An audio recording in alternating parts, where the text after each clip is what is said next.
کے پاس آتا ہے اور آ کر کہتا ہے جی میں مجبور ہوں، مجھے کچھ پیسے ادھار دے دے، قرضہ لینے آیا ہوں، آپ اس کو قرض دے دیتے ہیں، وہ 1 مہینے کا وعدہ کرتا ہے واپسی کا کہ 1 مہینے کے بعد جو ہے میں آپ کو پیسے واپس کر دوں گا، تو 1 مہینہ جو آپ نے اس کو قرضہ دیا ہے اللہ تعالیٰ آپ کو روزانہ صدقہ کرنے کا ثواب عطا فرمائے گا۔ پھر آپ پیسے لینے کے لیے جاتے ہیں مہینے کے بعد، پھر وہ کہتا ہے یار آپ کی مہربانی ہے، مجھے مہلت دے دو،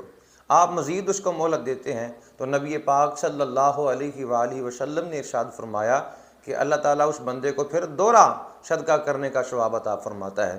اور خالق کائنات مالک کائنات رب ذوالجلال نے خود قرآن کریم میں سورہ بقرہ میں اللہ تعالیٰ نے ارشاد فرمایا وَإِن قَانَ ذُو عُسْرَةٍ فَنَاظِرَةٌ إِلَىٰ مَيْسَرَةٍ، اور اگر مقروض تنگ دست ہو تو مہلت دو اسے خوشحال ہونے تک، اور اگر وہ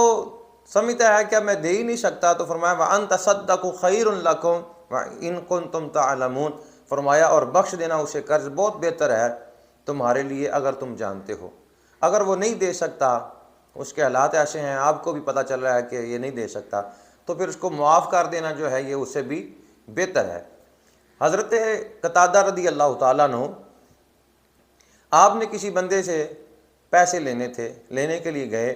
دروازہ کھٹکھٹایا تو وہ بندہ اندر سے خاموش رہا، وہ بولا ہی نہیں، پھر کھٹکھٹایا کوئی جواب نہیں آیا، پھر کھٹکھٹایا کوئی جواب نہیں آیا، حتیٰ کہ آپ نے دروازہ کھٹکھٹانا چھوڑ دیا۔ باہر کھڑے تھے کہ چھوٹا سا ایک بچہ جو ہے وہ گھر سے باہر نکلا، تو آپ نے اس سے پوچھا کہ تیرا باپ کہاں ہے؟ اس نے کہا جی میرا باپ جو ہے وہ آپ کے خوف کی وجہ سے چارپائی کے نیچے چھپ گیا ہے۔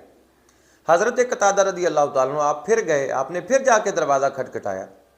دروازہ کھٹکھٹا کے کہتے ہیں باہر آ جاؤ، مجھے پتہ چل گیا ہے کہ تم اندر ہی ہو۔ اب وہ شخص جو ہے وہ باہر نکلا تو آپ نے فرمایا کہ میں آوازیں دے رہا تھا، تم نے آواز کا جواب کیوں نہیں دیا، تم باہر کیوں نہیں آئے؟ کہا جی اس لیے نہیں آیا کہ میں اگر باہر آؤں تو ایک صحابی رسول سے جھوٹ بولتے ہوئے مجھے شرم آتی ہے، میں آپ سے جھوٹ بولوں، تو لہٰذا میرے پاس جو ہے کوئی چیز نہیں کہ میں آپ کو آپ کے پیسے جو ہے وہ واپس لوٹا سکوں، تو اس لیے میں نے خاموشی ہی بہتر سمجھی۔ تو آپ نے فرمایا، آنکھوں میں آنسو آ گئے اور فرماتے ہیں کہ اگر اللہ تعالیٰ تجھے آسانی کرے،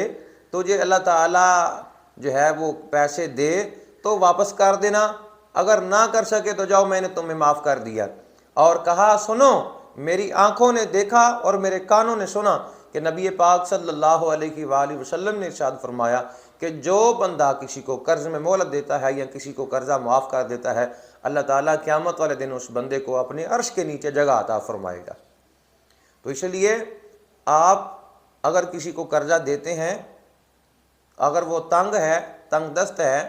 تو آپ اس کو تھوڑی سی مہلت دے دیں، اس پر اللہ تعالیٰ آپ کو دوہرا صدقہ کرنے کا ثواب عطا فرمائے گا۔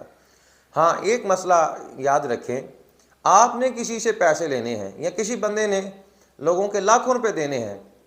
پیسے بھی اس کے پاس ہیں لیکن وہ دیتا نہیں ہے، تو پھر اس کا شرعی حال یہ ہے کہ وقت کا حاکم جو ہے اس کی ضرورت کا مال چھوڑ کر باقی مال کی نیلامی کرے اور جن جن کے پیسے دینے ہیں وہ پیسے ادا کر دے۔ لیکن اگر واقعی بندہ تنگ دست ہے،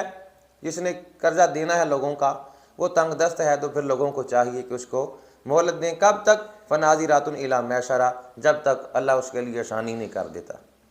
تب تک اس کو آپ جو ہے وہ مہلت دیں گے۔ تو اس دور میں